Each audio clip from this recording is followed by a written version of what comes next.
राधे राधे सभी को। तो दोस्तों आज का अपना टॉपिक रहेगा नागरिकता और इसके बाद में जो टॉपिक करेंगे मौलिक अधिकार का, क्योंकि नागरिकता टॉपिक सेकंड ग्रेड में तो है, शायद पीटीआई में नहीं है, बाकी चेक कर लेना, क्योंकि मौलिक अधिकार दोनों में ही है। तो पहले नागरिकता एक बार कर लेते हैं, बाकी देख लेना है या नहीं पीटीआई में, बट सेकंड ग्रेड में नया जोड़ा गया है। तो सबसे पहले बात करते हैं दोस्तों कि नागरिकता, इसमें भाग की बात करें तो आपको ध्यान रखना है भाग 2। आर्टिकल की बात करें तो नागरिकता में आर्टिकल 5 से 11 है, यानी कि भारत के संविधान के भाग 2 है, इसमें नागरिकता। और आर्टिकल की बात करें तो कितना बताया गया है, 5 से 11 में। तो नागरिकता में आप अनुच्छेद ध्यान रखना, 5 से 11 में क्या बताया गया है कि संविधान के लागू होने के समय किन व्यक्तियों को भारत का नागरिक माना जाएगा। और अपने भारत में नागरिकता कौन सी है, एकल नागरिकता। तो भारत की सिर्फ एकल नागरिकता है, या तो अपने भारत देश का या फिर किसी अन्य देश का रहेगा, तो एकल नागरिकता ही है। अब दो चीजें आपको पता चल गई, भाग 2 में नागरिकता, आर्टिकल 5 से 11 और एकल नागरिकता, ठीक है, 3 चीजें। फिर बात करते हैं सबसे पहले नागरिक और नागरिकता को थोड़ा देख लेते हैं कि नागरिक की परिभाषा। नागरिक क्या है, देखो, राज्य में ही निवास करने वाला वह व्यक्ति जिसे राज्य की पूर्ण सदस्यता प्राप्त है तथा वह अपने राज्य और संविधान के प्रति क्या पूर्ण आस्था रखता है, वह नागरिक कहलाता है। यानी यह कह सकते हैं कि नागरिक कौन, मतलब किसे कहते हैं, यानी कि एक ऐसा व्यक्ति जो किसी संप्रभु राष्ट्र के प्रति क्या रखता है, निष्ठा रखता है। आप इस प्रकार भी परिभाषा को देख सकते हो। और तथा उसे संरक्षण का क्या है, हकदार है, यानी कि अपने निर्णयों के लिए खुद स्वतंत्र, किसी पर वो निर्भर नहीं है। फिर बात करते हैं नागरिकता की, कि नागरिकता क्या है, किसी व्यक्ति की वह स्थिति होती है जिसमें उसे नागरिक के रूप में समस्त अधिकार प्राप्त है, सारे अधिकार प्राप्त है जो संविधान द्वारा निर्धारित किए गए हैं। देखो, नागरिकता वही व्यक्ति कैसी स्थिति होती है जिसमें उसे नागरिक के, जब वो नागरिक है दोस्तों, उस नागरिक के रूप में सारे तो अधिकार प्राप्त हो रहे हैं और संविधान द्वारा निर्धारित जो किए गए हैं वो सारे अधिकार। ये क्या है दोस्तों, ये अधिकार किसी विदेशी व्यक्ति को प्राप्त नहीं है, ठीक है, ये जरूर ध्यान रखना, जो रेड लाइन के थोड़ा ध्यान रखना, इन पर विदेशियों को नहीं प्राप्त है। अब बात करते हैं, देखो अपने क्या देखा है कि सबसे पहले नागरिकता में भाग दो में आर्टिकल 5 से 11 इतना चीज देखा। अब देखो अनुच्छेद 5 से 11 में क्या बताया गया है कि संविधान के लागू होने के समय किन व्यक्तियों को भारत का नागरिक माना जाएगा, यही बताया गया है 5 से 11। तो सबसे पहले आर्टिकल 5 को देखते हैं। इससे पहले एक थोड़ा सा आप ये देखो, जो एक तरह इस तरह लिखा है मैंने कि 5 से 11 आर्टिकल की बात की गई किसमें, नागरिकता में। तो आप एक बार इस चीज को देखो कि आप इस तरह लिखो, आर्टिकल 5 से यहाँ 11 तक की बात कही गई है कि नागरिकता में आर्टिकल 5 से 11 है, जिसमें पहले के 5, 6, 7, 8 इन 4 को एक बार एक जगह लिख के आप ऐसे याद करना कि 26 जनवरी 1950 को कौन भारत का नागरिक था, यानी कि इसमें नागरिकों के 4 वर्गों का उल्लेख किया गया आर्टिकल 4 में, ठीक है। फिर अनुच्छेद आता है 8 के बाद में 9, इसमें क्या कहा गया है कि आप अपनी इच्छा से नागरिकता छोड़ सकते हैं, आर्टिकल 9 में है। फिर बचा आर्टिकल 10, 11, इसमें संसद से संबंधित है, यानी कि नागरिकता के संबंध में संसद के अधिकार।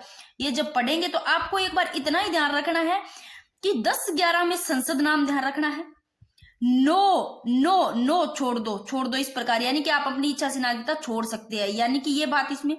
और 5, 6, 7, 8 इसमें नागरिकों को 4 वर्गों का लेके पढ़ेंगे अपने कि 26 जनवरी 1950 को कौन भारत का नागरिक था। अब पढ़ो, अब देखते हैं कि सबसे पहले आर्टिकल देखो, नागरिकता में 5 से 11 है, तो आर्टिकल जो 5 है इसमें क्या है।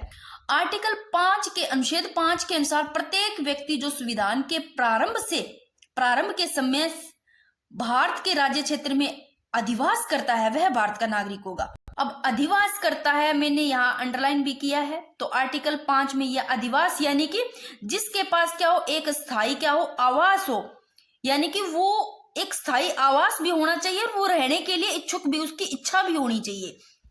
अब मैंने ये 3 चीजें लिखी है आर्टिकल 5 में कि कौन हो सकता है, ये 3 चीजें लिखी, तीनों में से कम एक शर्त पूरी करता हो वो कौन होगा, भारत का नागरिक होगा, ये आर्टिकल 5 में कहता है। ये मैंने 3 चीजें लिखनी है, तीनों की जरूरी नहीं है, तीनों में से एक हो, एक शर्त पूरी करता हो। कौन कौन सी है देखो, सबसे पहले तो मैंने लाइन लिखी है कि आर्टिकल 5 के अनुसार प्रत्येक व्यक्ति जो संविधान के प्रारंभ के समय भारत के राज्य क्षेत्र में क्या करता हो, अधिवास करता हो, यानी कि जिसके पास क्या हो, एक स्थायी आवास हो और खुद रहने के इच्छुक भी हो। तो ये मैंने चीजें लिखी है कि वह भारत राज्य यानी कि भारत राज्य क्षेत्र में जन्मा हो। कहा, यानी कि भारत में जन्मा हो। पहली बात तो या तो ये हो कि वो भारत में जन्मा हो, या फिर उसके माता पिता, उसके पेरेंट्स या माता पिता में से कोई भी एक भारत के राज्य क्षेत्र में जन्मा हो, भारत में जन्मा हो, या तो खुद या फिर उसके माता पिता में से कोई एक भी। फिर तीसरी लाइन है कि वह संविधान लागू होने से पहले, जब संविधान लागू हुआ उससे पहले कम से कम कितने 5 वर्षों तक साधारण तौर पर यहां का निवासी रहा हो।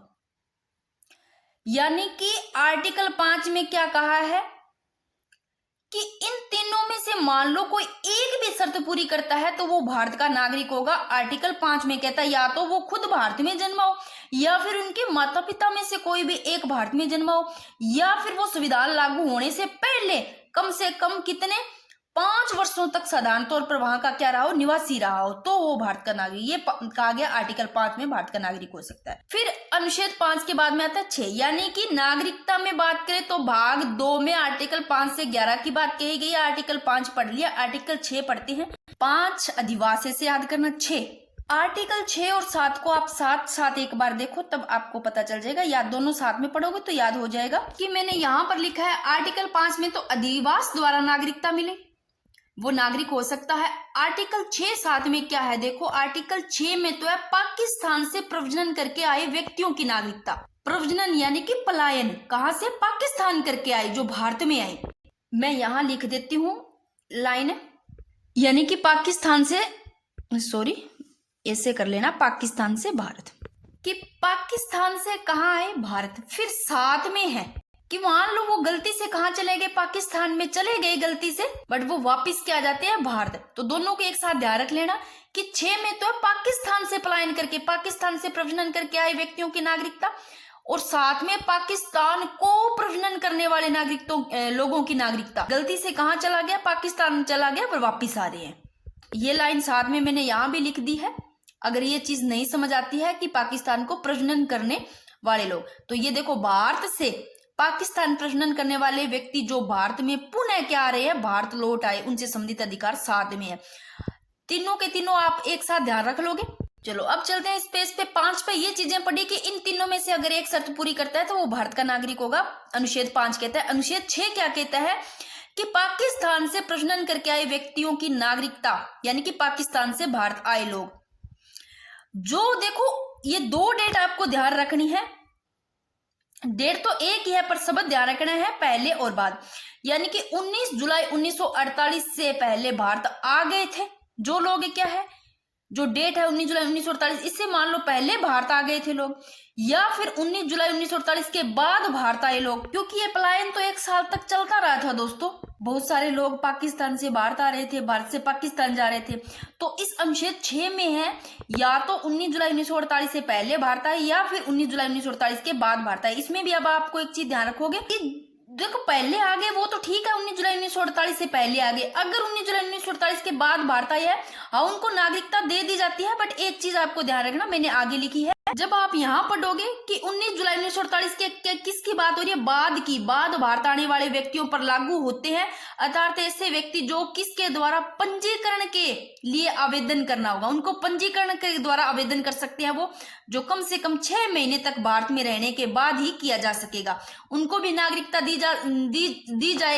गई थी, बट पंजीकरण के द्वारा। अब अनुच्छेद जो 7 है ये क्या कहता है, देखो अनुच्छेद 5 में अधिवास द्वारा नागरिकता मिलेगी, अनुच्छेद 6 में पाकिस्तान से पलायन करके आए भारत जो व्यक्ति है, भारत में आए उन नागरिकों को, और अनुच्छेद 7 में है कि भारत से पाकिस्तान प्रजनन करने वाले व्यक्ति जो भारत में पुनः भारत लौट गए, उनसे संबंधित अधिकार अनुच्छेद 7 में। तो ये पढ़ना है आपको, क्योंकि एनसीईआरटी की बुक में इतने बड़े जो लाइनें लिखी है आपको बोरिंग लगेगी, पर पढ़ना पड़ेगा। मैंने सारी उसी प्रकार लिखा है, थोड़ी इनकी लैंग्वेज वो रह सकती है कि पढ़ने में अच्छा ना लगे।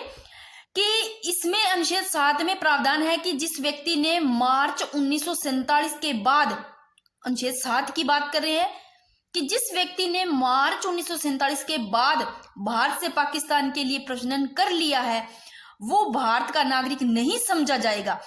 कब तक चल रहा था, पहले आ रहे थे जा रहे थे, यानी कि लगातार 1 साल तो चल रहा था। बट यहाँ पर एक चीज लिखी है, उनको समझा नहीं जाएगा। बट देखो कि जिस व्यक्ति ने मार्च 1947 के बाद, मान लो भारत से पहले वो क्या गए, पाकिस्तान से भारत आए, फिर भारत से पाकिस्तान जा रहे हैं, इस प्रकार चल रहा था।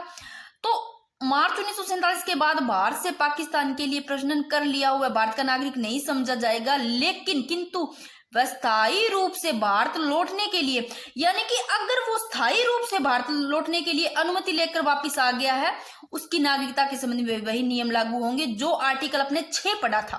अगर वो वहां रहने के लिए स्थायी रूप से लौट रहा है ना, वो अनुमति ले लेता है, वापिस आ जाता है, तो उसको नागरिकता दे दी जाएगी। जो अपने अनुच्छेद 6 में पढ़ा था। अनुच्छेद 6 में क्या पढ़ा था कि देखो कुछ तो 19 जुलाई 1948 से पहले आ गए थे, और कुछ क्या हो रहा था 19 जुलाई 1948 के बाद में आए थे, उनको भी नागरिकता मिल गई थी। बट किसके द्वारा, ध्यान रखना, पंजीकरण के द्वारा मिली थी, आवेदन करके। तो यही नियम लागू इनमें होगा, इनको नागरिकता दे दी जाएगी इस पंजीकरण के द्वारा।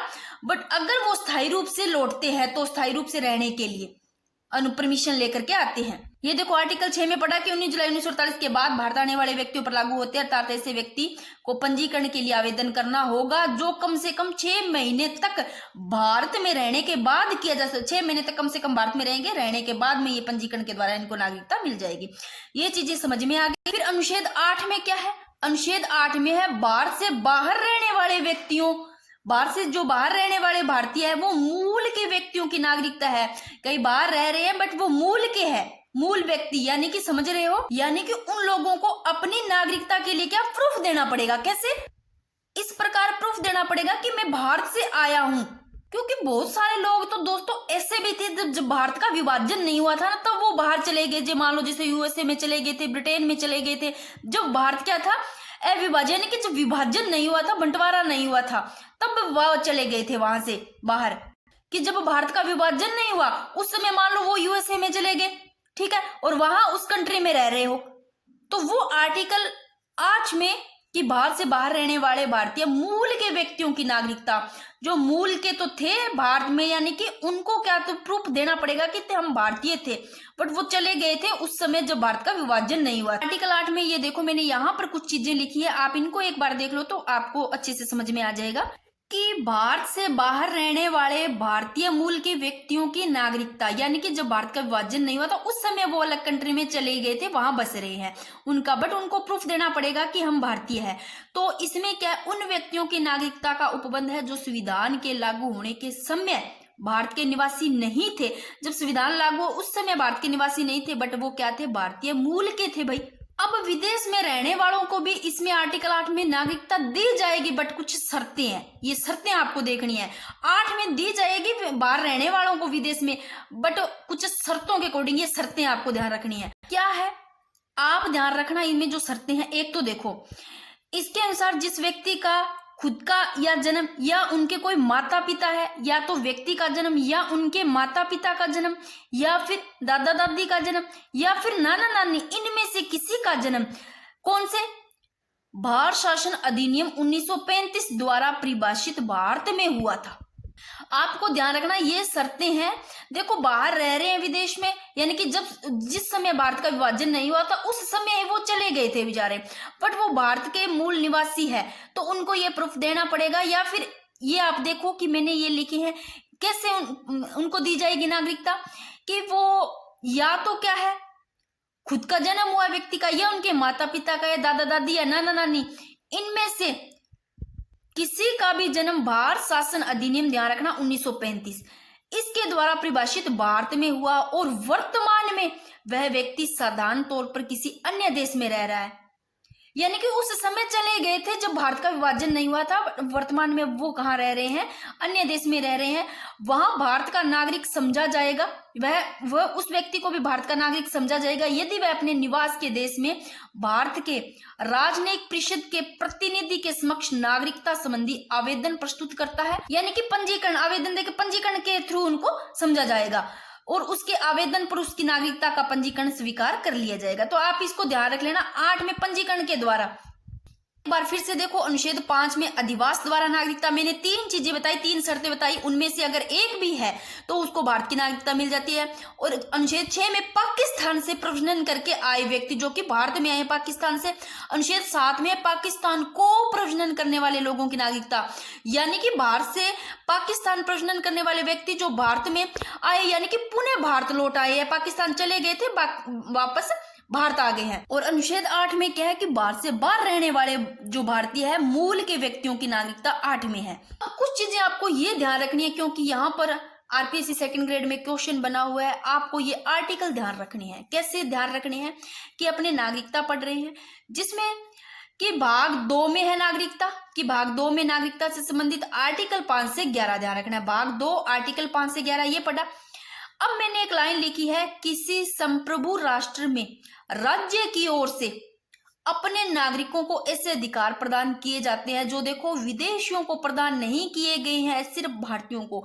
यानी किसी संप्रभु राष्ट्र में राज्य की ओर से, भारत की ओर से अपने नागरिकों को ऐसे अधिकार प्रदान किए गए जो किनको नहीं है, विदेशियों को प्रदान नहीं किए गए। भारत के संविधान में वर्णित मूल नागरिकों के अधिकार इस प्रकार प्राप्त है, ये आपको पढ़ने हैं। आर्टिकल ध्यान रखना, ये पूछा गया क्वेश्चन है कि कौन कौन से जो विदेशियों को प्रदान नहीं किए गए हैं वो कौन से आर्टिकल है जो भारतीयों को है। अनुच्छेद 15, अनुच्छेद 16, अनुच्छेद 19, अनुच्छेद 29, अनुच्छेद 30। इसमें अब क्या क्या है, इसके अलावा आपको थोड़ा ये ध्यान रखना है, 2-3 चीजें और है, ये भी आपको अच्छे से ध्यान रखनी है। तो आपको देखना है अनुच्छेद 15 में क्या है, केवल धर्म, मूल, वंश, जाति, लिंग व जन्म स्थान, इन सब के आधार पर, मूल धर्म के आधार पर, जाति के आधार पर, लिंग, जन्मजात, जन्म स्थान इत्यादि के आधार पर विभेद का प्रतिषेध, इनके आधार पर कोई भी भेदभाव नहीं किया जा सकता, आर्टिकल 15 में। फिर अनुच्छेद 16 में जब आप अपने मौलिक अधिकार करेंगे ना तो उसमें और अच्छे से पढ़ोगे इनको सबको। अनुच्छेद 16 में है लोक नियोजन के विषय में अवसर की समानता, यानी सरकारी जो नौकरियां हैं उनमें अवसर की समानता, ठीक है, अनुच्छेद 16 में। फिर अनुच्छेद 19 में क्या है, विचार, अभिव्यक्ति, शांतिपूर्ण एवं निरायुध सम्मेलन, निर्बाध विचारण व निवास एवं संघ बनाने की स्वतंत्रता, इन सब की स्वतंत्रता, यानी कि विचार करने की, बोलने की, वाक व अभिव्यक्ति की स्वतंत्रता होगी, यानी कि शांतिपूर्ण, यानी कि शांतिपूर्ण बिना हथियारों के सम्मेलन की स्वतंत्रता। निर्बाध विचरण हो गया, घूमने फिरने की स्वतंत्रता होगी, भारत में अबाध्य निवारण यानी कि घूमने फिरने की। ये सारे आपको जो आर्टिकल 19 में है ये सारे देखने हैं जो कि विदेशियों को प्रदान नहीं किए गए हैं। निवास की होगी, भारत में रहने बसने यानी कि स्थायी निवास की, संघ बनाने की स्वतंत्रता हो गई, यानी कि सहकारी जो समिति है, जो कि ये बाद में जोड़ी गई थी, कब, जो 97 संविधान संशोधन 2011 उसके द्वारा। फिर आर्टिकल 29, आपको बस आर्टिकल ध्यान रखने हैं, 15, 16, 19, 29, 30 ये आर्टिकल है, ये आपको जरूर ध्यान रखने हैं। अनुच्छेद राज्य की ओर से नागरिकों को ऐसे जो अधिकार प्रदान है जो विदेशियों को नहीं है। और कौन सा आर्टिकल 29 जिसमें अल्पसंख्यकों को शिक्षा एवं संस्कृति संबंधी अधिकार हो गए। आर्टिकल 30 में क्या है, अल्पसंख्यकों को अपनी संस्कृति के संरक्षण हेतु रुचि की शैक्षणिक संस्थाओं की स्थापना एवं प्रबंधन का अधिकार। ये थोड़े आप आर्टिकल देख लेना क्योंकि ये क्वेश्चन पूछा गया इसी से संबंधित, इसलिए मैंने ले लिया। बाकी और क्या है देखो जो विदेशियों को नहीं है, संसद की सदस्यता जो आर्टिकल 84 में है, और राज्य विधानमंडलों की सदस्य जो अनुच्छेद 191 की, इसमें ये योग्यताएं होगी 91 में, 191 में। फिर एक लाइन और लिखी है कि लोक प्रतिनिधित्व अधिनियम 1950 के तहत मतदान करने का अधिकार भी इनको है। अब एक लाइन और लिखी है, वेरी वेरी इंपॉर्टेंट, राष्ट्रपति हो गए, उपराष्ट्रपति हो गए, एक राज्यपाल हो गए, उच्चतम न्यायालय हो गए और उच्च न्यायालय, और न्यायाधीश, महान्यायवादी हो गए और महाधिवक्ता हो गए जैसे संवैधानिक पदों पर केवल भारतीय नागरिक ही आसीन हो सकते हैं। तो अपने क्या पढ़ रहे हैं, ये विदेशियों को प्रदान नहीं किए गए, ये सारी चीजें पढ़ रहे हैं जो कि भारतीयों को है, नागरिकता पढ़ रहे हैं। इसमें आपको ये आर्टिकल भी ध्यान रखना है और ये लाइन भी ध्यान रखना है, ये जो सारे संवैधानिक पद है इन पर केवल भारतीय नागरिक ही आसीन हो सकते हैं। ये देख लेना, राष्ट्रपति, उपराष्ट्रपति, राज्यपाल हो गया, उच्चतम न्यायालय और उच्च न्यायालय और इनके न्यायाधीश, महान्यायवादी, महाधिवक्ता, ठीक है। फिर एक लाइन और भी लिखी है कि संसद और राज्य विधानमंडलों के सदस्य बनने का अधिकार केवल भारत के नागरिकों को ही प्राप्त है। इनके संसद और राज्य विधानमंडलों के सदस्य बनने का अधिकार किनको है, केवल भारत के नागरिकों को। ये आप लाइन जरूर ध्यान रखना, इतना बहुत इंपॉर्टेंट है, चाहे आप स्क्रीनशॉट ले सकते हो इसको। अब तक अपनों ने आर्टिकल क्या पढ़ा? आर्टिकल 5 में तो पढ़ा था अधिवास द्वारा नागरिकता, 6 में क्या पढ़ा था? पाकिस्तान से प्रजनन करके आए व्यक्तियों की नागरिकता, पाकिस्तान से बाहर। फिर पाकिस्तान को प्रजनन करने वाले नागरिक लोगों की नागरिकता, यानी कि पाकिस्तान भारत से पाकिस्तान प्रजनन करने वाले व्यक्ति जो कि भारत में वापस यानी कि पुनः भारत लौट आए, उनसे संबंधित आर्टिकल 7 में। फिर आर्टिकल 8 में क्या है कि भारत से बाहर रहने वाले भारतीय मूल के व्यक्तियों की नागरिकता। तो आर्टिकल 9 में फिर क्या है? आर्टिकल 8 तक तो समझ आ गया। अब आपको एक चीज ध्यान रखनी है कि मैंने यहाँ पर एक लाइन एक जगह लिखा था कि आर्टिकल देखो 5 से 11 है ना नागरिकता में, बार बार पढ़ोगे तो इसे याद हो जाएगा। 5, 6, 7, 8 इनमें तो थी कि नागरिकों के, इनमें 4 वर्गों के लिए अपने पढ़ा कि 26 जनवरी 1950 को कौन भारत का नागरिक था, ठीक है। अनुच्छेद 9 में है आप अपनी इच्छा से नागरिकता छोड़ सकते हैं 9 में, और 10 और 11 में संसद से संबंधित पढ़ेंगे, अपनी नागरिकता के संबंधित संसद के अधिकार हो जाएंगे 10, 11 में। फिर अनुच्छेद 9 में है यदि कोई नागरिक स्वेच्छा से अपनी इच्छा से किसी देश की नागरिकता ग्रहण करता है तो उसकी भारत की नागरिकता समाप्त हो जाएगी। क्या आगे मैंने एक लाइन भी लिखी है कि एक व्यक्ति एक ही कंट्री का क्या बन सकता है? नागरिक बन सकता है। मान लो आपको क्या है, अमेरिका का मान लो आपको नागरिकता लेनी है, अमेरिका की क्या लेनी है? आपको नागरिकता लेनी है। तो आप अगर उस अमेरिका की नागरिकता लेने चाहते हो तो भारत की क्या हो जाएगी? नागरिकता स्वतः, यानी कि अपने आप ही खुद ही स्वतः ही समाप्त हो जाएगी भारत की नागरिकता। तो किसी दूसरे अन्य देश की नागरिकता ग्रहण करने पर भारत की नागरिकता क्या हो जाती है? समाप्त हो जाती है। तो आर्टिकल 9 में ये बात कहा जाता है कि यदि कोई नागरिक स्वेच्छा से किसी देश की नागरिकता ग्रहण करता है तो उसे भारत की नागरिकता क्या हो जाती है? समाप्त, यानी कि खुद अपने आप ही समाप्त हो जाती है। क्योंकि भारत का संविधान क्या है, मैंने पहले भी बताई थी, एकल नागरिकता, ठीक है ना।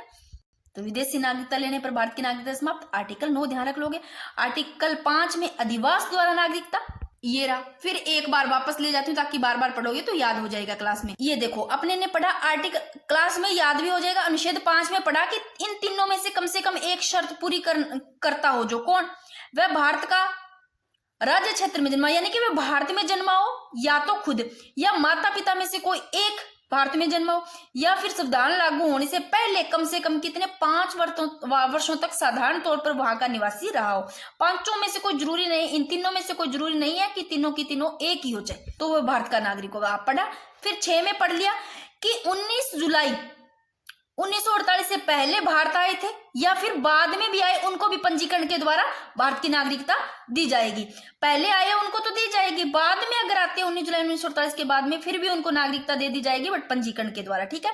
तो ये लाइन मैंने एक लिखी है कि ये जो तिथि है 19 जुलाई 1948, इसका महत्व है कि भारत और पाक, वह पाक से भारत, भारत से पाकिस्तान और पाकिस्तान से भारत प्रवास के लिए अनुमति पत्र की प्रणाली प्रारंभ होगी जी। इस तिथि को ध्यान रखना। तो आर्टिकल 9 तक हो गया। 9 में क्या है? विदेशी नागरिकता लेने पर भारत की नागरिकता समाप्त, यानी कि स्वेच्छा से किसी देश की नागरिकता ग्रहण करता है तो उस भारत की नागरिकता समाप्त। अनुच्छेद 8 और अनुच्छेद 9 भी अपनों ने पढ़ लिया था। 9 क्या था? स्वेच्छा से किसी देश की नागरिकता ग्रहण कर सकता है तो उसे भारत की नागरिकता खुद ही स्वतः उनकी समाप्त हो जाती है। फिर आता है अनुच्छेद 10। अब मैंने 10 और 11 में संसद नाम लिया था, तो आप 10 में देखो नागरिकता की समाप्ति कैसे होती है कि अनुच्छेद 10 में यह स्पष्ट करता है कि किसी नागरिक की नागरिकता का अधिकार देखो संसद द्वारा बनाई गई जो विधि है, कानून, उसके अतिरिक्त किसी अन्य प्रकार से छीनना या समाप्त नहीं किया जा सकता। कैसे?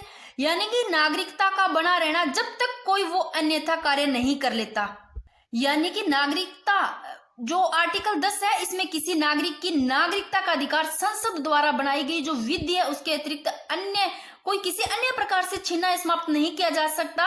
कि जो व्यक्ति जब तक कोई देश या विरोधी काम नहीं करते हो, मान लो, यानी कि कोई देश के विरुद्ध मान लो काम नहीं करते हो, तब तक आपकी नागरिकता वैसी की वैसी बनी रहेगी, कोई नहीं छीन सकता, कोई भी समाप्त नहीं कर सकता। तो मैं एक लाइन भी लिख दूं, यानी कि देश के विरोध जब तक काम न करे, ठीक है, देश के विरोध कोई ऐसा काम न करे जब तक आपकी कोई भी इसको नहीं छीन सकता या समाप्त नहीं कर सकता। ये अनुच्छेद 10 में है, ध्यान रखना। फिर अनुच्छेद 11 पढ़ेंगे, इससे पहले थोड़ा सा कुछ और देख लेते हैं कि आपको एक चीज ध्यान रखना है कि जो नागरिकता अधिनियम 1955 है, इसमें जो कानून तो बनाया तो गया देखो 1955 में, इसमें सुधार कब कब हुआ? इस अधिनियम को अब तक देखो 8 बार संशोधित किया जा चुका है। ये जरूर ध्यान रखना, कब तक, ये जरूर ध्यान रखना कब कब किया जा चुका है सन, क्योंकि इंपॉर्टेंट है कि भारत संसद को अनुच्छेद 11 के अंतर्गत नागरिकता के संबंध में विधि निर्माण का अधिकार दिया गया, यानी कानून निर्माण का, विधि निर्माण का अधिकार दिया गया आर्टिकल 11 के अंतर्गत नागरिकता के संबंध में। और इसके अंतर्गत वर्ष 1955 में नागरिकता का अधिनियम पारित किया गया, यानी कि अधिनियम बनाया तो कब गया, ध्यान रखना 1955 में बनाया गया, जो आर्टिकल 11 के अंतर्गत, ठीक है ना। अब बात करते हैं, ये लाइन इंपॉर्टेंट है कि इस अधिनियम को अब तक 8 बार संशोधित किया जा चुका है, यानी कि 8 बार कौन कौन से सन, ये ध्यान रखना। 1957 में भी, 1960, 1986 में संशोधन किया गया, 92 में भी कुछ किया गया, 2003 में भी कुछ किए गए, 2005 में भी, 15 में, 2019 में। 1957, 57 के बाद में 58, 59 नहीं, सीधा 60, फिर 86, 92, फिर 2003, 5 आ गया, फिर 15, 19, ऐसे याद रख लेना। अब ध्यान रखना, जो ये अधिनियम है, नागरिकता अधिनियम 1955, ये बनाया तो 1955 में गया, यानी कि अधिनियम पारित किया गया 1955 में। 8 बार इसमें संशोधन, ध्यान रखना। फिर एक लाइन लिखी है कि इस अधिनियम के अनुसार भारतीय नागरिकता, ये जो 5 प्रकार बताए हैं, निम्न प्रकार से प्राप्त की जा सकती है, यानी कि इस अधिनियम के द्वारा भारतीय नागरिकता है ना, कितने प्रकार से हम प्राप्त कर सकते हैं, इन 5 प्रकार से। ये इंपॉर्टेंट है, पूछा जा सकता है कि भारतीय नागरिकता प्राप्ति हेतु 5 प्रकार कौन से, कैसे हम भारतीय नागरिकता को प्राप्त कर सकते हैं। जन्म से, वंशाधिकरण द्वारा, जन्म यानी कि जन्म से नागरिकता हो सकती, वंशाधिकार द्वारा, पंजीकरण द्वारा, देशीयकरण द्वारा, विदेशी भूमि के अर्जन द्वारा। अब इनको थोड़ा थोड़ा पढ़ते हैं कि इनसे कैसे ये देखना है। तो अनुच्छेद 10 तक तो आपने पढ़ लिया, अनुच्छेद 11 पढ़ रहे। इसमें क्या है, नागरिकता देने का अधिकार और वापस लेने का अधिकार किसके पास है, संसद के पास। आपको 10 और 11 में संसद नाम ध्यान रखना है। आर्टिकल 11 में क्या है कि नागरिकता देने का अधिकार और वापस लेने का अधिकार किसके पास है, संसद के पास है। अब बात करते हैं, मैंने 5 बताए आपको कि जो अधिनियम 1955 है, भारत जो नागरिकता अधिनियम 1955, उसके अनुसार भारतीय नागरिकता है, यानी कि इन 5 प्रकार, जो ये 5 बताए, इन 5 प्रकार से हम भारतीय नागरिकता प्राप्त कर सकते हैं। कौन कौन सी है? पहला है जन्म से नागरिकता, सिटीजनशिप बाय बर्थ, जन्म से नागरिकता। बात करते हैं भारत में जन्म से 26 जनवरी 1950 के बाद भारत में जन्म से एवं माता पिता में से कोई भी अगर भारतीय नागरिक होना चाहिए, अगर आपको नागरिकता चाहिए ना, तो ये 5 है दोस्तों, 5 आधार है, इनके आधार पर आपको नागरिकता दी जाएगी। तो सबसे पहले बात करते हैं जन्म से नागरिकता। तो इसमें मैंने एक लाइन लिखी है, तो आप ये ध्यान रखना, यदि बच्चे का जन्म 26 जनवरी 1950 इससे लेकर के अगर 1 जुलाई 1987 के बीच में हुआ है, तो उसे डायरेक्ट क्या दे दी जाती है, भारत की नागरिकता दे दी जाती है। तो ये लाइन जरूर ध्यान रखना। इसमें कुछ मैंने अपवाद लिखे हैं, ये लाइन लिखी हुई है एनसीईआरटी की बुक में कि इस विधि के 2 अपवाद है। पहला अपवाद, यह विधि वहां लागू नहीं होती, कहां लागू नहीं होती, जहां जन्म के समय शिशु का पिता किसी दूसरे देश या शत्रु देश का राजनयिक है, यानी कि कोई ऐसा व्यक्ति जो किसी कोई राज्य या अंतर सरकारी या फिर कोई अपने कह सकते हैं गैर सरकारी संस्था द्वारा एक या अधिक अन्य राज्यों या फिर अंतरराष्ट्रीय संगठनों के साथ क्या करता है, कूटनीति संचालित करने के लिए नियुक्त किया जाता है। यानी कि इस विधि के 2 अपवाद बताए गए, या तो उन कहा ये विधि लागू नहीं होते, या तो वो जन्म के समय शिशु का पिता किसी दूसरे देश या फिर शत्रु के देश का राजनयिक हो, या फिर शत्रु के अधीन भारत के किसी भाग में जन्म लेने वाले बच्चे हो, जो दुश्मन है, शत्रु है, उनके अधीन भारत के किसी भाग में जन्म लेने वाले बच्चे हो। ये 2 अपवाद है इसमें। और नागरिकता देखो इन 5 आधारों पे बताइए, मैंने जन्म से नागरिकता दी जाती, वंश से आधारित, क्योंकि इसमें पहले तो दोस्तों ये था भी किसी को भी मान लो ऐसे नागरिकता दे दी जाती थी।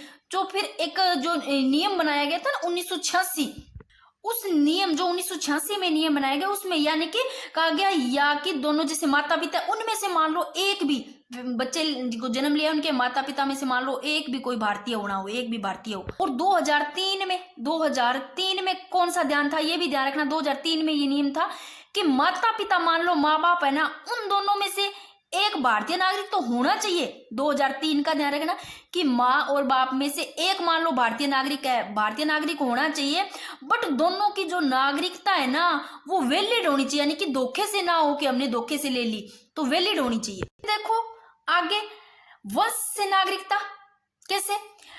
भारत के बाहर किसी अन्य देश में, भारत के बाहर कोई दूसरा देश है, उसमें 26 जनवरी 1950 ईस्वी को या उसके बाद जन्म लेने वाला व्यक्ति भारत का नागरिक हो सकता है वंश के आधार पर। भी भारत के बाहर मान लो कोई दूसरा देश में 26 जनवरी 1950 ईस्वी, उसके बाद में भी मान लो जन्म लेने वाला व्यक्ति है वो भी भारत का नागरिक हो सकता है, यदि उसके जन्म के समय उसके जो पेरेंट्स, माता या पिता में से कोई भी एक क्या हो भारत का नागरिक हो, तो वंश के आधार पर भी नागरिकता मिल सकती है।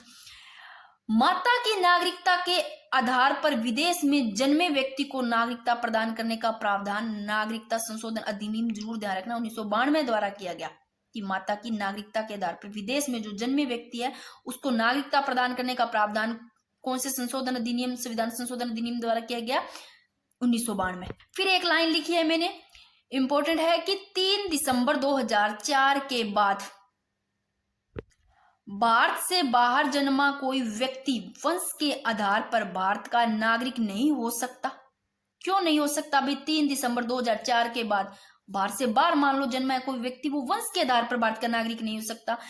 क्यों नहीं हो सकता? यदि उसके जन्म के 1 वर्ष के भीतर, 1 वर्ष के अंदर भारतीय राजनयिक कार्यालय में उसके जन्म का पंजीकरण न करा दिया गया हो या केंद्र सरकार की सहमति से उक्त अवधि में पंजीकरण न हुआ हो, तो नहीं किया जा सकता। ठीक है ना, नागरिकता उसको भारत का नागरिक नहीं हो सकता। अब पंजीकरण द्वारा भी नागरिकता मिल सकती है। कैसे? ऐसा व्यक्ति जो भारत का नागरिकता नहीं है, निम्नलिखित जो शर्तें लिखी है इनमें से किसी एक से संबंधित होने पर भी पंजीकरण द्वारा, इनमें से कोई भी एक भी शर्त अगर इनसे संबंधित है तो पंजीकरण के द्वारा, देखो पंजीकरण द्वारा नागरिकता प्राप्त की जा सकती है, पंजीकरण के द्वारा, कि भारत का नागरिक बन सकता है। कैसे? कि भारत में जन्म लेने वाला कोई व्यक्ति यदि भारत के नागरिक के रूप में पंजीकृत होना चाहता है तो उसे भारत में कंटिन्यू लगातार 5 से, ये जो अंडरलाइन की ना इनको ध्यान रखना, बस इतना ही ध्यान रखना। आपको ये बोरिंग लगता है क्योंकि एनसीईआरटी की बुक से है सारा का सारा, क्योंकि आप अगर बुक्स भी पढ़ोगे तो भी बोर हो जाओगे, पर आप इन लाइनों को थोड़ा ध्यान रख लेना कि आपको पता चल जाए कि हमें इन पर ही गौर करना है कि पंजीकरण द्वारा नागरिकता प्राप्त की जा सकती है। कि भारत में जन्म लेने वाला कोई व्यक्ति यदि भारत के नागरिक के रूप में पंजीकरण होना चाहता है तो उसे भारत में लगातार, देखो 5 से 7 वर्षों तक रहने का प्रमाण भी प्रस्तुत करना होगा। 5 से 7 वर्षों तक वहां रहने का प्रूफ, प्रमाण प्रस्तुत करना होगा। बट एक चीज है कि वो पाकिस्तान, बांग्लादेश, नेपाल, अफ्रीका, श्रीलंका, चाइना यहाँ का नहीं होना चाहिए। अब एक लाइन मैंने लिखी है कि नागरिकता संशोधन अधिनियम 1986 के पहले उपयुक्त निवास करने की अवधि मात्र 6 महीने थी। दोस्तों, नागरिकता संशोधन जो 1986 है इसके पहले निवास करने की अवधि कितनी थी? मात्र 6 महीने थी। और देखो, भारतीय मूल के व्यक्ति जो अविभाजित भारत से बाहर किसी देश, यानी कि जब भारत का विभाजन नहीं हुआ था तब वे बाहर किसी देश में अथवा स्थान में निवास कर रहे हो, भारतीय नागरिकों के साथ विवाह करने वाली स्त्रियां, भारतीय नागरिकों के अल्पवयस्क बच्चे आदि इस विधि द्वारा नागरिकता प्राप्त कर सकते हैं। अपने पढ़ेंगे ना भारतीय नागरिकों को नागरिकता से कैसे वंचित किया जा सकता है, उसमें पढ़ेंगे कैसे कैसे, बट उनको की जा सकती है किस प्रकार, आप देख लेना कौन से रूल है, शर्त है, उनके द्वारा उनको प्राप्त की जा सकती है नागरिकता। अपने अभी क्या पढ़ रहे हैं? अपने पढ़ रहे हैं कि भारतीय नागरिकता प्राप्ति के लिए, नागरिकता को प्राप्त करने के लिए कौन से है 5 प्रकार जिनके आधार पर भारतीय नागरिकता प्राप्त की जा सकती है। जन्म के आधार पर पढ़ा, फिर वंशाधिकार द्वारा पढ़ा, पंजीकरण द्वारा भी प्राप्त किया जा सकता है, फिर पढ़ेंगे देशीयकरण द्वारा, फिर विदेशी भूमि के अर्जन द्वारा। अब देखो आगे वाला है देशीयकरण द्वारा भी नागरिकता प्राप्त की जा सकती है। ये भारत सरकार को आवेदन करेंगे, आवेदन के द्वारा ही उनको प्राप्त की जा सकती है भाई नागरिकता। तो देशीयकरण द्वारा नागरिकता यानी किसी विदेशी नागरिक के द्वारा भारत सरकार को क्या करके आवेदन करेंगे तो भारत की नागरिकता प्राप्त की जा सकती है, बट कुछ शर्तें हैं। अब शर्तें क्या है ये देखो, वह जिस देश का नागरिक है उसकी नागरिकता का त्याग करके, वो जिस देश में है वहां का अगर नागरिक है वो मान लो उसका त्याग कर देता है और वह उस देश का नागरिक नहीं होना चाहिए, देशीकरण द्वारा भारतीय नागरिकों को नागरिकता लेने से रोका जाता है। और देशीयकरण के आवेदन के तत्काल पूर्व कम से कम 1 वर्ष तक भारत में रहा हो। देशीयकरण का मान लो आवेदन कर रहा है, आवेदन के तत्काल पूर्व कम से कम कितने 1 वर्ष तक भारत में वो रहा हो, और वह पूर्ण आयु क्षमता एवं सच्चरित्र वाला व्यक्ति भी होना चाहिए। तो ये भी चीजें ध्यान रखी जाती है। संविधान में उल्लेखित भाषाओं में से किसी भी एक भाषा का प्राप्त उसको ज्ञान भी होना चाहिए। ये लाइन इंपॉर्टेंट है कि संविधान में जो भाषाएं उल्लेखित है उनमें से कम किसी भी एक भाषा का उसको अच्छे से ज्ञान भी प्राप्त होना चाहिए। और राष्ट्र के प्रति सकारात्मक आस्था रखना, ये चीजें तो पता ही होगा छोटी छोटी, अथवा निश्चित रूप से निष्ठा की एक शपथ लेनी होगी। तो देशीयकरण द्वारा नागरिकता प्राप्त की जाती है। किसी मान लो विदेशी नागरिक है, उसके द्वारा भारत सरकार को आवेदन करेगा, आवेदन करके भारतीय नागरिकता प्राप्त कर लेगा। बट इन शर्तों को आपको ध्यान रखना पड़ेगा। वो जिस भी देश का है पहले उसकी नागरिकता को त्याग करना होगा। तो ये चीजें आप देख लेना। जितनी भी संविधान में भाषाएं उल्लेखित है उसमें से एक भाषा का भी उसको ज्ञान होना चाहिए। फिर है राज्य क्षेत्र के अर्जन द्वारा। यदि कोई नया राज्य क्षेत्र भारत के राज्य क्षेत्र में सम्मिलित हो जाता है, कोई नया राज्य है क्षेत्र है वो भारत के राज्य क्षेत्र में मान लो सम्मिलित हो जाता है अथवा कर लिया जाता है, तो संसद द्वारा निर्धारित करती है। संसद क्या निर्धारित करती है? संसद यह निर्धारित करती है कि किसी व्यक्ति को नागरिकता प्रदान की जाएगी। अब मैंने एक लाइन लिखी है कि 1947 ईस्वी में, ये एग्जाम्पल के रूप में, कि 1947 ईस्वी में सिक्किम का विलय भारत में हो गया था। अतः सिक्किम वासी भारतीय नागरिक हो गए थे दोस्तों। तो भारत सरकार द्वारा भारत सरकार क्या सुनिश्चित करेगी? भारत सरकार यह सुनिश्चित करेगी कि उन क्षेत्र के लोग भारत के नागरिक हो गए या अथवा नहीं, यह भारत सरकार निश्चित करेगी। अब मैंने ये एक लाइन लिखी है कि भारत में केवल एकल नागरिकता, ये आपको भी पता है, मैं बार बार बता भी रही हूँ, पता भी होगा कि भारत में ओनली एकल नागरिकता है। एकल नागरिकता का प्रावधान है जो कि भारत की नागरिकता का आर्टिकल 11 के अंतर्गत संसद विधि द्वारा नियंत्रित विनियमित करती है। और अनुच्छेद 11 में आपको ये चीजें ध्यान रखनी है, नागरिकता की समाप्ति के ये आप तीनों चीज ध्यान रखने, परित्याग, पर्यावरण या वंचित किया जाना इनसे। अब अनुच्छेद 11 में थोड़ा सा और देख लो कि संसद को नागरिकता के अर्जन, समाप्ति एवं नागरिकता संबंधी अन्य अपवादों में परिवर्तन करने की पूर्ण शक्ति प्रदान करता है। कि नागरिकता अधिनियम जो 1955 अभी पढ़ा है उसके अनुसार किसी भी भारतीय नागरिक की नागरिकता समाप्ति के 3 आधार है। कैसे ये 3 आधार है समाप्ति के? पूछा जा सकता है कि नागरिकता अधिनियम 1955 के अनुसार किसी भारतीय नागरिक की नागरिकता की समाप्ति के 3 आधार कौन से? आपको परित्याग दिया जा सकता है, ऑप्शन में कुछ और दिया जा सकता है, फिर पर्यावरण दिया जा सकता है, या वंचित किया जाना जा सकता है, और चौथा ऑप्शन कोई और दे करके तो आपको पूछा जा सकता है कौन सा नहीं है। तो एक तो है परित्याग, ये ध्यान रखना, एक है पर्यावरण यानी कि समाप्त करना, एक है वंचित किया जाना। ये है नागरिकता की समाप्ति, समाप्त करने के जो तरीके हैं उनको कैसे समाप्त किया जा सकता है। अब इन तीनों को अपने समझते हैं। मैं एक बार सीधा यहाँ समझा रही हूँ। परित्याग यानी कोई व्यक्ति अपनी खुद की मर्जी से नागरिकता छोड़ दे, परित्याग करना। पर्यावरण यानी कि इसमें एक लाइन ऐसे देखो कि भारत का कौन सा नागरिक, जिसने देशीयकरण अथवा पंजीकरण द्वारा, किसके द्वारा की थी? देशीयकरण या पंजीकरण द्वारा अपनी इच्छा से भारत की नागरिकता क्या की थी? स्वीकार की थी, तथा वर्तमान में वह अपनी इच्छा से, स्वेच्छा से किसी दूसरे देश की नागरिकता क्या कर रहा है? ग्रहण कर लेता है, स्वीकार कर लेता है। तो उसे भारतीय नागरिकता से क्या किया जा सकता है? वंचित किया जा सकता है। वो तो होता है पर्यावरण। तो परित्याग, कोई व्यक्ति अपनी मर्जी से क्या कर रहा है? अपनी मर्जी से नागरिकता छोड़ रहा है। पर्यावरण समाप्त लिख लेना, यानी कि समाप्त करना, लिख लेना पर्यावरण या समाप्त करना। कि जिस नागरिक ने, जिस व्यक्ति ने, किसके द्वारा? कि भारत का वो नागरिक जिसने किसके द्वारा? देशीयकरण और पंजीकरण के द्वारा अपनी खुद की इच्छा से भारत की नागरिकता क्या की थी? स्वीकार करी थी पंजीकरण के द्वारा। बट वर्तमान में वो अपनी इच्छा से, अपनी स्वेच्छा से किसी दूसरे देश की नागरिकता क्या कर रहा है? ग्रहण कर रहा है। तो भारत की नागरिकता से उसे वंचित किया जा सकता है। अब वंचित किया जाना, मान लो जिस व्यक्ति ने नागरिकता ली थी, पंजीकरण से ली थी, ठीक है, पंजीकरण से उसने क्या ले ली? नागरिकता ले ली। बट नागरिकता लेने के बाद मान लो वो 5-6 साल के अंदर अंदर किसी कंट्री से कुछ ऐसा करता है कि 2 या 3 साल से उसको सजा मिल जाती है दूसरी। मान लो कि वो आया कि कोई पंजीकरण से लेकर के, मान लो नागरिकता लेकर, मतलब नागरिकता लेकर के आया पंजीकरण के द्वारा, और नागरिकता लेने के बाद ही उसको 5 साल के अंदर किसी कंट्री से क्या मिल गई? उसको सजा मिल गई 2-3 साल की। तो उसे क्या किया जा सकता है, नागरिकता से वंचित किया जा सकता है। तो ये लिख सकते हैं कि ऐसा भारतीय नागरिक जो पंजीकरण के द्वारा भारत का नागरिक बना, लिख लो चाहे आप, कि ऐसा भारतीय नागरिक जो पंजीकरण के द्वारा भारत का नागरिक बना वह केंद्र सरकार के आदेश के द्वारा नागरिकता से वंचित किया जा सकता है।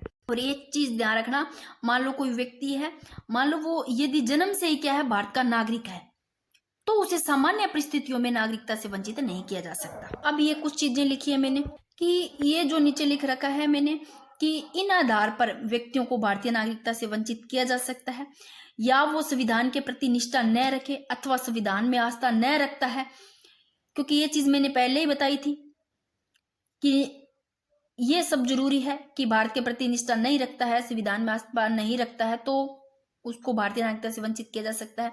युद्ध के समय, मान लो युद्ध हुआ, उसके समय शत्रुओं की सहायता करने वाला, युद्ध के समय अगर दुश्मन है उनसे सहायता कर रहा है तो उस व्यक्ति की भी नागरिकता से वंचित किया जा सकता है। यदि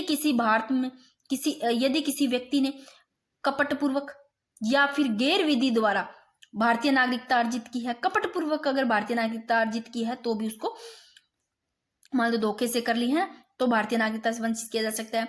किसी भारतीय नागरिक स्त्री या पुरुष एक दूसरे देश के स्त्री पुरुष के साथ विवाह करने पर भी की जा सकती है। लगातार 7 वर्षों तक अगर भारत से वो बाहर रह रहा है तो भी। और फिर इनका मैंने बताया था भी किस आधार पर इनको मिलती है, देशीयकरण या पंजीकरण द्वारा नागरिकता प्राप्ति के 5 वर्ष के अंदर किसी अन्य देश द्वारा 2 वर्ष या अधिक की सजा दिए जाने पर भी। अभी मैंने लाइन बताई थी कि पंजीकरण के द्वारा नागरिकता मान लो प्राप्त कर ली है उसने, और 5 वर्ष के नागरिकता प्राप्त करने के बाद ही, पंजीकरण के बाद में मान लो 5 साल के अंदर अंदर कोई अन्य देश द्वारा 2 वर्ष या फिर इससे ज्यादा वर्ष की सजा दी जाती है तो भी उसकी नागरिकता से उसको वंचित किया जा सकता है। फिर इनको पढ़ते हैं और एक भारतीय प्रवासी दिवस सम्मेलन के बारे में पढ़ेंगे, इंपॉर्टेंट है। फिर एक ना ये है कि ये इंपॉर्टेंट है कि NIR क्या है, PIO क्या है, OCI क्या है, कौन सा का विलय कर दिया गया, अब वर्तमान में कौन सा, यहाँ से क्वेश्चन बन सकते हैं, इंपॉर्टेंट है। तो इसको समझेंगे, थोड़ा थोड़ा देख लेंगे, बाकी एक क्लास और बनेगी उसमें सारा आगे डिटेल से समझेंगे और उसमें कुछ क्वेश्चन भी देखेंगे किस प्रकार के बन सकते हैं। तो 2 क्लास रहेगी नागरिकता की, तब जाके ये कंप्लीट होगा। तो विदेशी निवासियों के लिए भारतीय नागरिकता, इनकी भारत सरकार ने सन 2000 में LM सिंघवी की अध्यक्षता में क्या बनाई, एक समिति का गठन किया और समिति ने अपनी रिपोर्ट में कुछ देशों में निवास करने वाले भारतीय मूल के व्यक्तियों को क्या दोहरी नागरिकता प्रदान करने के लिए सिफारिश की। कुछ मूल के व्यक्तियों को दोहरी नागरिकता प्रदान करने के लिए सिफारिश की थी जो ये समिति है इस रिपोर्ट में। तो ये 2000 में जो एक समिति का गठन किया गया LM सिंघवी की अध्यक्षता में, क्योंकि जो नागरिकता संशोधन अधिनियम 2003 है, इसके माध्यम से भारत सरकार ने नागरिकता अधिनियम 1955 में संशोधन करते हुए 16 देशों के भारतीय मूल के नागरिकों के लिए विदेशी भारतीय नागरिकता का प्रावधान किया, बट पाकिस्तान और बंगाल को छोड़ करके। तो ये भी ध्यान रख लेना आप। इसके अलावा ये तो आपको पता होगा कि भारतीय मूल के जो मूल के व्यक्ति है, भारतीय मूल के विदेशों में रहने वाले व्यक्ति है, उनको भारत सरकार द्वारा नागरिकता से अलग विशेष दर्जा प्रदान करने का भी प्रावधान किया गया है। ये चाहिए लिख लेना लाइन। फिर नेक्स्ट लाइन है कि सितंबर 2000 में डॉक्टर LM सिंघवी की अध्यक्षता में गठित एक उच्च स्तरीय समिति ने प्रति वर्ष देखो 9 जनवरी को भारतीय प्रवासी दिवस मनाने की अनुशंसा की। तो भारतीय प्रवासी दिवस कब मनाया जाता है, 9 जनवरी को मनाया जाता है ना। तो अब ये ही ध्यान रखना कि सितंबर 2000 में डॉक्टर LM सिंघवी इसकी अध्यक्षता में ही गठित करके एक उच्च स्तरीय समिति में हर साल 9 वर्ष को प्रवासी भारतीय दिवस मनाने की अनुशंसा की थी, जो कि प्रवासी दिवस 9 जनवरी को मनाया जाता है, भारतीय प्रवासी दिवस। फिर इसमें एक ध्यान रखना कि हालांकि वर्ष कौन सा है, 2015। इसके बाद 2015 के बाद अब इसे प्रत्येक कितने 2 वर्ष अंतराल पर मनाने का क्या लिया, निर्णय लिया गया। ये भी ध्यान रखना 2015 के बाद में हर साल प्रत्येक वर्ष 2 वर्ष के अंतराल मनाने का निर्णय लिया गया, 2 साल के अंतराल में मनाया जाना चाहिए, ठीक है। फिर 9 जनवरी को मनाए जाने का कारण भी देख लो क्यों मनाया जाता है, और ये क्वेश्चन पूछा भी जाता है भारतीय प्रवासी दिवस कब मनाया जाता है, तो कारण को भी देख लो। अगर डीपली क्वेश्चन पूछे सत्य में, अब क्वेश्चन का कोई पता नहीं, अब कोई भरोसा भी नहीं रहा, सच बता रही हूँ। तो 9 जनवरी को मनाए जाने का कारण ये है कि इसी दिन वर्ष 1915 में महात्मा गांधी है वो दक्षिणी अफ्रीका के प्रवास से कहाँ भारत वापस आए थे। इस कारण मनाया जाता है 9 जनवरी को। अब थोड़े से इनको देख लो कि विदेशों में बसे जो भारतीय है मूल के लोगों की श्रेणियां हैं उनकी, ये आपको 3 ध्यान रखनी है। मूल के लोगों की कौन सी 3 श्रेणियां हैं जो विदेश में बसे भारतीय हैं? एक तो है अनिवासी भारतीय NIRS NRI, ठीक है। और भारतीय मूल के व्यक्ति, भारतीय मूल के जो लोग हैं PIO। तो अनिवासी भारतीय हो गए यानी कि नॉन रेजिडेंट जो इंडियंस है, और भारतीय मूल के व्यक्ति PIO person of Indian origin, ठीक है। फिर भारत के सीमा पारीय नागरिक, इसको ऐसे भी लिख सकते हो आप कि विदेशी भारतीय नागरिक कार्ड धारक, मैं लिख देती हूँ यहाँ पर, ठीक है। तो ये 3 हैं जो विदेशों में बसे भारतीय मूल के लोगों की श्रेणियों में आती है। अनिवासी भारतीय यानी कि NRIS यानी कि नॉन रेजिडेंट इंडियंस हो गए, NRI हो गए। फिर भारतीय मूल के व्यक्ति है भारत के सीमा पारीय नागरिक OCI। ये जो PIO है पर्सन ऑफ इंडियन ओरिजिन, ये स्टार्ट हुआ 2002 में, और जो OCI है ये प्रारंभ हुआ 2005 में। तो इन दोनों का अब विलय कर दिया गया है, PI और OCI का विलय कर दिया गया है। अब है कौन सा नहीं वर्तमान में, ये नहीं है, इसको समाप्त कर दिया गया है। भारतीय मूल के व्यक्ति, जो भारतीय मूल के जो लोग हैं PIO, इसको समाप्त कर दिया गया है। ये देख लो वर्तमान स्थिति। नागरिकता संशोधन अधिनियम 2015 के द्वारा भारतीय विदेशी नागरिकता कार्ड धारक यानी कि OCI, अब ये ध्यान रखना OCI है वर्तमान में, ये भी है बट ये नहीं है। तो भारतीय विदेशी नागरिकता कार्ड धारक OCI, इनके नाम से एक नई योजना शुरू की गई जिसमें PIO यानी कि PIO कार्ड जो स्कीम है और OCI कार्ड स्कीम है, इसका क्या कर दिया, इन दोनों का विलय कर दिया गया। तो इसको समाप्त कर दिया गया। तो इस अधिनियम द्वारा किसको समाप्त कर दिया गया, ये ध्यान रखना, PIO को उड़ा दिया गया, इसे ध्यान रखना, कार्ड योजना को समाप्त कर दिया गया। वर्तमान में PIO नहीं है। हाँ, ये दोनों हैं NIR और OCI, बट इन दोनों का विलय करके आप ये ध्यान रखना वर्तमान में OCI है। जो अभी पढ़ा कि नागरिकता संशोधन अधिनियम 2015 के द्वारा भारतीय विदेशी नागरिकता कार्ड धारक जो OCI, इसके नाम से एक नई योजना शुरू की गई। पूछा जा सकता है कौन सा को समाप्त कर दिया गया है, तो PIO को, जिसकी शुरुआत 2002 में होती है, ठीक है। अब इनको डिटेल से पढ़ेंगे, एक एक करके कल पढ़ेंगे। इसमें क्या देखेंगे, मान लो NRI पढ़ रहे हैं तो इसको एक एक चीज देखेंगे, इसकी परिभाषा क्या है, ठीक है। फिर इसमें भारतीय नागरिकता की जो है योग्यता है वो क्या है, इनको प्राप्त होने वाले लाभ क्या है, और भारत में आने के लिए मतलब वीजा की जरूरत किनको पड़ती है, क्या NRI को पड़ती है, क्या फिर PI को पड़ती है, क्या विदेशी भारतीय नागरिक कार्ड धारक इनको पड़ती है, ये सारी अपने देखेंगे। और भारत में इनके मताधिकार है या नहीं, ये सारे आगे वाली क्लास में अपने देखेंगे। एक बार थोड़ा सा फटाफट थोड़ा सा रिवीजन कर लेते हैं कि नागरिकता भारत में एकल नागरिकता है। नागरिकता की बात करें तो भारत 2 में प्रावधान आर्टिकल 5 से 11 में। फिर बात करते हैं कि अनुच्छेद सबसे 5 से 11 है ना, सबसे पहले अनुच्छेद 5 है, इसमें क्या आता है, इसमें आता है कि प्रत्येक व्यक्ति जो संविधान के प्रारंभ से समय भारत के राज्य क्षेत्र में अधिवास करता हो, यानी कि वो स्थायी होना चाहिए, इच्छुक भी होना चाहिए, निवास यानी कि अधिवास करता हो। फिर ये 3 शर्तें, तीनों में से कोई भी मान लो वो एक को पूरी करता है तो उनको नागरिकता प्राप्त होती है। कौन से, यानी कि वो भारत में जन्मा हो व्यक्ति, या उसके पेरेंट्स माता पिता में से कोई भी एक भारत में जन्मा हो, या वह संविधान लागू होने से पहले कम से कम 5 वर्षों तक साधारण तौर पर यहाँ का निवासी रहा हो। फिर अनुच्छेद 6 पढ़ा। अनुच्छेद 6 में तो क्या था कि पाकिस्तान से प्रजनन करके आए व्यक्ति की नागरिकता, यानी कि पाकिस्तान से भारत। फिर 7 में देखो वो पाकिस्तान गए बट वापस वो भारत आ रहे हैं। और अनुच्छेद 6 में क्या है, या तो 19 जुलाई 1948 से पहले भारत आ गए हैं, या फिर इसी डेट के बाद में आए हैं। बाद वालों को भी नागरिकता मिल जाएगी पर पंजीकरण के द्वारा। तो 5 में अधिवास द्वारा नागरिकता, 6 में पाकिस्तान से प्रजनन करके आए व्यक्तियों की नागरिकता, 7 में क्या है कि भारत से पाकिस्तान प्रजनन करने वाले व्यक्ति जो भारत में पुनः लौट कर आए, यानी कि पाकिस्तान को प्रजनन करने वाले नागरिकों लोगों की नागरिकता। फिर इसमें पढ़ा अपनों ने, हाँ बट उनको मिल जाएगी साथ में कि ये प्रावधान है कि जिस व्यक्ति ने मार्च 1947 के बाद भारत से पाकिस्तान के लिए प्रजनन कर लिया हो वो भारत का नागरिक नहीं समझा जाएगा, ये कहा गया है।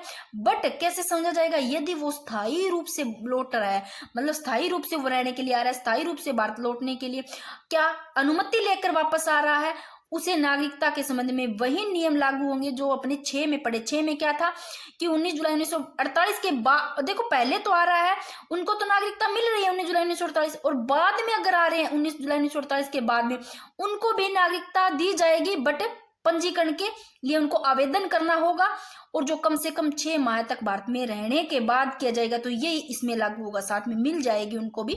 और अनुच्छेद 8 में पढ़ा कि भारत से बाहर रहने वाले भारतीय मूल के व्यक्तियों की नागरिकता, कि वो अविभाजन के समय भारत से बाहर तो चले गए कंट्री में, ठीक है ना, जैसे ऑस्ट्रेलिया अमेरिका आप देख लो, वहां मान लो चले गए, ठीक है, जब भारत का विभाजन नहीं हुआ था, बट वो मूल के व्यक्ति यानी कि मूल के हैं, उनको नागरिकता कैसे प्राप्त होगी, ये 8 में पढ़ा।